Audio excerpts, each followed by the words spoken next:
coming to get you, Barbara. So, what is What? coming to get you? well, this week something is coming to get me. It's not this week, but it's coming soon. It actually is not releasing until February. And I think you and I may have mentioned this before in the podcast or whatever, but I'm excited about it, so I want to talk about it. Have you heard about M. Night Shyamalan's new movie? I heard something the other day, but I don't remember what it was. It was something brief. Yes, the name of it is Knock at the Cabin. Okay, yes, I have heard of this.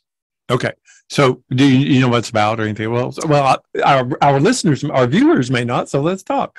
I do know a bit about what it's about. Like I might even know the secret. Ooh, well, no, you Yeah. can't reveal the secret. Yeah. That's kind of boring if you haven't even seen the movie. Anyway, it's based on a novel from 2018 by Paul G. Tremblay. It actually won a Bram Stoker Award, which was his second. Bram Stoker Tremblay Award. is a good author. He wrote another movie that's coming out next year called A Head Full of Ghosts. Correct. Yes. So this one is called, the book was called The Cabin at the End of the World. And M. Night Shyamalan has adapted it and changed it to Knock at the Cabin. It has a great cast. It has, let me look and see if I can find all my notes.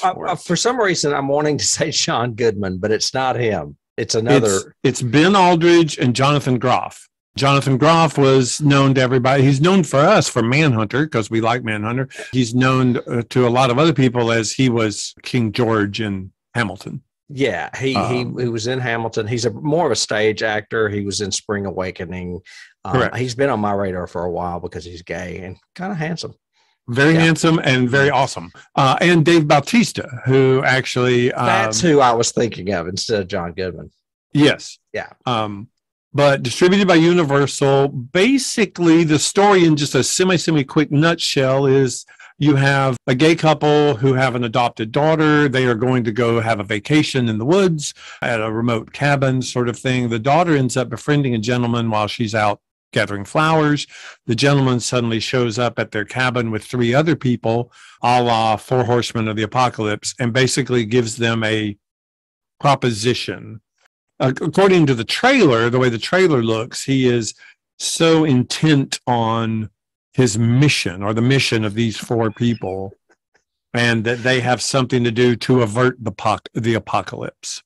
Yeah. Is basically what it is. So that's what you've heard, right? Obviously, since you're giggling. Yeah, I know what the mission is. Okay. It looks, I mean, with that cast, as long as Shyamalan doesn't try to do some weird final twisty thing, it might be good. Tremblay has a good track record with novels. A Head Full of Ghosts has been on my list for years, and I just haven't read it yet. Okay. And I know that movie is coming out too. It's getting a lot of press right now. It's getting, the trailers are out. Everybody's starting to get the buzz and talking about it. So hopefully it'll end up being good. I'm hoping it's coming to get me. So. Well, what is coming to get me is a little movie very soon, as a matter of fact, called A Wounded Fawn. A Wounded Fawn. Okay. Yeah. It is directed by Travis Stevens. It's his first feature. He did some movies that are on my radar from the past. I've seen one of them called Girl on the Third Floor. Pretty interesting horror movie. I don't know if I would consider it for the podcast, but I watched it a few years back. And then he did one called Starry Eyes that I've not seen, but it's been recommended to me. So he's produced some in the past. This is his first directing outing. It's written by Nathan Fawdry, who is more of an actor. You know, we've come across several of those. And also Travis, the guy that directed it. A brief synopsis. Inspired by surrealist art and Greek mythology, A Wounded Fawn follows the story of Meredith Tanning, a local museum curator who is dipping her toe back into the dating pool only to be targeted by a charming serial killer. When a fateful romantic getaway between the two becomes a tense game of cat and mouse, both must confront the madness within. It stars people I really don't know, but it has already gotten 95% on Rotten Tomatoes with 22 reviews. So it's a pretty good average, I would think. And then it premiered at Tribeca Film Festival, and a Tribeca reviewer says it is perversely insane and wildly unpredictable. A Wounded Fawn is director Travis Stevens' fully unleashed, barreling full bore into Greek mythology influences and twisted surrealism that are anchored by a pair of breakout performances from Josh Rubin and Sarah Lind, the leads in it. Okay. So Breakout performances, huh? All right. I was like, so this looks good. And guess what?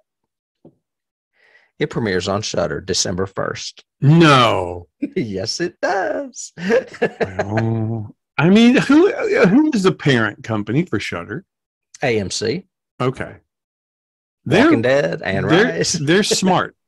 With what they've done with Shudder, it's what I think, Sci-Fi Channel could have been. They've been really good about their marketing of it, how they're doing it. Their lineup is not all cheesy and horrible. It has legit stuff on it. Horribly jealous that Sci-Fi does not have a channel like that, sort of thing. So there's that. Anyway, that is what's coming to get us. Yes. We have A Wounded Fawn and A Knock at the Cabin. Yep. And we would like to know what is coming to get you. So if you will comment down in the comments and like and subscribe while you're down there, we would greatly appreciate it. Let us know. Yeah. We'll see you next time. All right. Bye. Bye. They're coming to get you, Barbara.